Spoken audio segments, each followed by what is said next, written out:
Аз рисувам икони, но изпитвам уважение към всички религии и духовни традиции по света. Това е богиня Изида. В древноегипетската митология тя е богиня на майчинството, закрилата и мъдростта. Известна е със своята безусловна любов и преданост към семейството.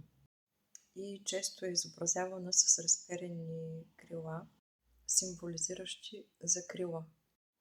Тази рисунка не е религиозно послание, а израз на моето уважение към историята, митологията и красотата на древните култури.